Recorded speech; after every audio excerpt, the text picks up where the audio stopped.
Hello and welcome to Community Link. My name is Christian Hoffman. I work at Community Missions as the Vice President for Public Relations and Development.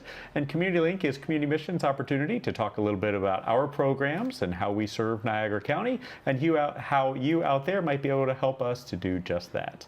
I'm joined today by a couple of guests, which we'll get into here in just a moment, but wanted to catch you up on what's been going on around Community Missions over the past month or so. It's been busy. We've had several different events that have come and gone over the past few weeks or so. We had our annual pet blessing out in the field right next to our main site on Buffalo Avenue. We had all kinds of different animals, four-legged, for the most part at least, that were there. We had bunnies, we had dogs, even a few horses that came and were blessed by our clergy, local clergy. So thank you to all of them that came out. Thank you to all of those that did come out and had their pet blessed and brought donations for our pet pantry that is open at any time that people may need a little bit of pet food to help our furry friends to be able to get through. We do offer that at our main site as well.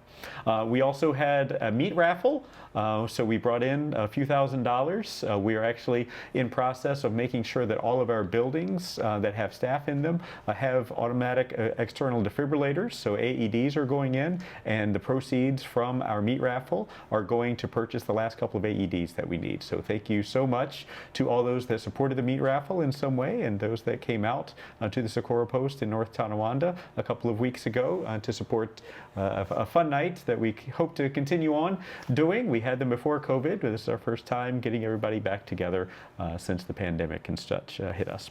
After that, we had our annual mental health recovery service that was held at the Bacon Memorial Church just down the street from Community Missions. It's an annual opportunity for us all to get together and learn a little bit more from different faith traditions about their perspective on mental health and to offer prayer and some healing and such as related to mental health. So a neat opportunity. A lot of the community came out. We're so thankful to all those that did take part in some way, and especially to all the clergy that did provide those perspectives and a few neat kind of wrinkles. So we ask that you please follow us on social media, in particular our Facebook and Instagram. You'll see pictures about that and some more upcoming events that are coming up in the near future and such. And one thing in particular, even though it's starting to get a little bit cooler, it's hard to think that we're just a couple of months away from the holiday season. And so the holidays are a very busy time at Community Missions, between Thanksgiving coming up, of course, in November, and then Christmas and everything coming after that. There are a lot of needs that Community Missions really tries to fill in a community. And you out there can help us in a couple of different ways for that. We need a lot of holiday food. So things like turkeys and hams and all the trimmings to go with those things for those holiday meals are things that we're trying to get out into the community. So if you can possibly, next time you are at the grocery store or you do some ordering or something like that, if you can think of ordering us a little bit and dropping that off at 1570 Buffalo Avenue, that would be a wonderful thing, a wonderful way for you to help out the community. We also have our Holiday Help Program, which we'll be talking about over the next month or two, where families that may have a need during the holidays might need a little bit of help for presents and some food as well. At that time, they are applying now. That is open at communitymissions.org. If you need help, or if you might want to sponsor a family by getting a wish list of items that the family and each of the children in the family have on their wish list, and then you can go out shopping and bring us the wrapped presents that we can make sure we get to that family.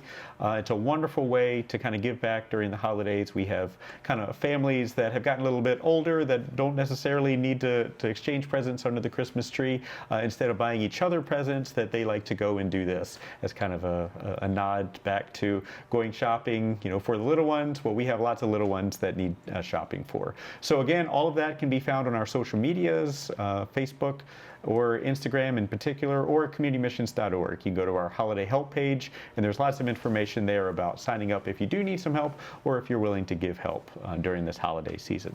So that is enough from me. Let's introduce you to the people that are on my right. To my immediate right is Sandie Crocker, who wears many hats, but let's say training coordinator at our Niagara Visions PROS program.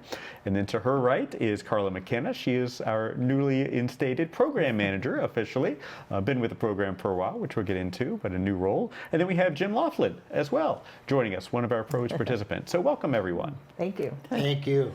So it has been a little while since we talked about Niagara Visions Pros. It's always fun because you get to bring fun things like I have on the easel here to my right and such. But Carla, if you would, to start us out, what in the world is Niagara Visions Pros? Sure. Niagara Visions Pros is an outpatient mental health clinic. The PROS stands for Personalized Recovery-Oriented Services. So we take pride on really trying to help those who suffer from mental illness reach their overall life goals by teaching them skills to do that. And it's based on just a recovery base, and people come in and can attend what they feel they need. So it's offered for 5 days a week, about from 9:15 to 2:30, and individuals get to pick whether they want a half day, full day, things like that, and like I said, how many days a week. So yeah. Okay. What would a typical day look like, if there's ever a typical day at Pros for you? Typical day at Pros basically is when I get picked up in the van by our drivers and brought to the facility itself. We get there by about 8:30, Okay. quarter to 9. And what we do is sit tight until about 9:15 when the first class starts. And we just attend the classes, absorb the information that we are given. And also, we get 15-minute breaks in between classes. Usually they last about 45 minutes, but some days they'll let you go a little early, you know. But yeah, it's in lunchtime. We go to the Mission Soup Kitchen. I usually attend a half day, and that's basically all I do right now. But I go 4 days a week. Okay. You know. Wonderful. What kind of classes, if you don't mind me asking? Oh, one of my favorites is Don't Sweat the Small Stuff, Carla. And that's a great class also. We also have coffee with Carla in the morning on Tuesdays. And we just, Carla, like for example, the Coffee with Carla. We talk to each other, find out what's been going on, what's good, what's bad, what you need to. But the main thing is what are you procrastinating about? That's the big if. What are you doing, to alleviate your issues? I could use that. There's a lot of things I'm procrastinating about. I may not share with everyone. I plead the Fifth Amendment. Absolutely. Thank you for that. So Sandie, talk a little bit more about the classes maybe that you offer.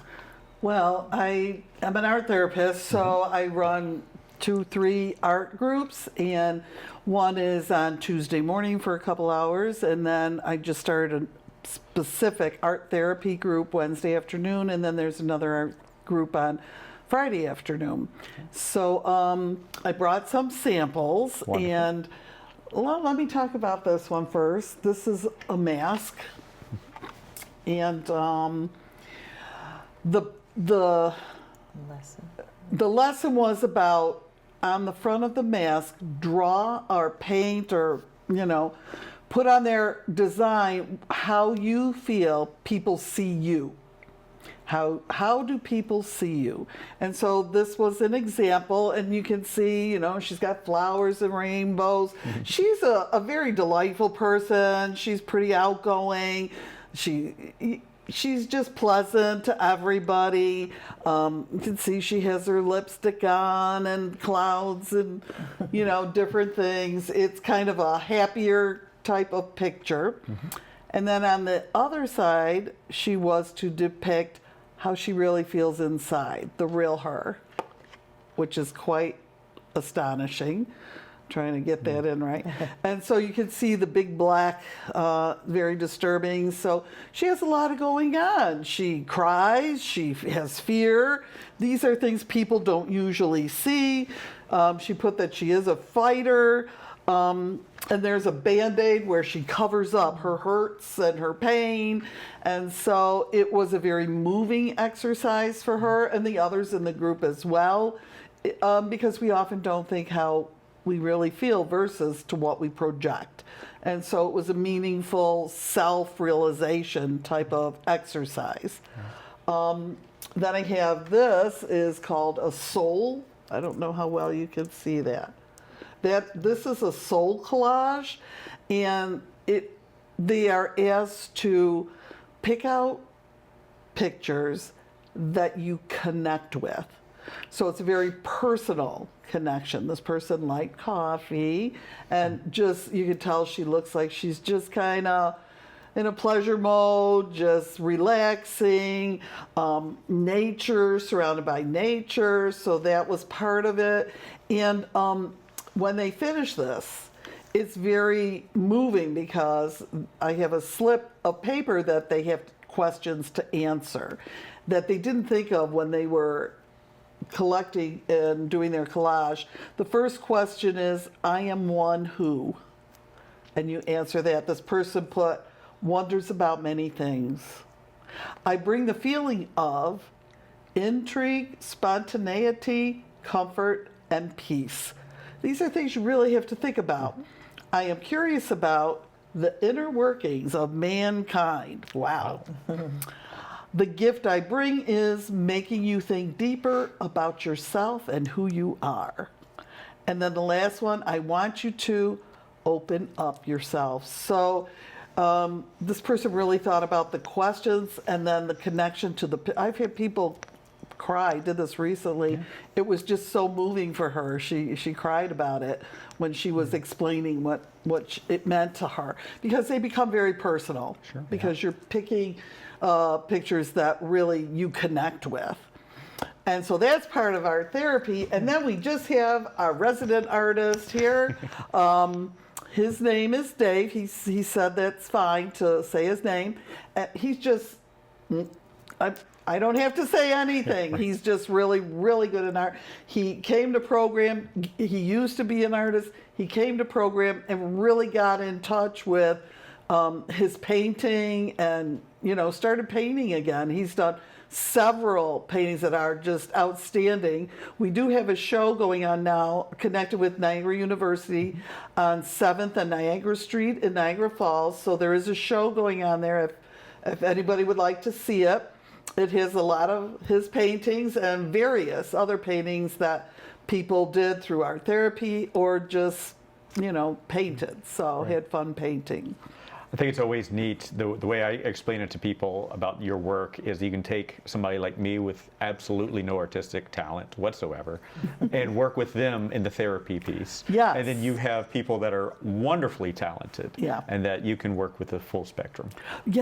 Yeah, it's really nice because art therapy isn't about how well or how good of an artist you are. Yeah. It's just about what is inside coming out on paper. Right. And sometimes we can't get in touch of that verbally through a verbal therapy.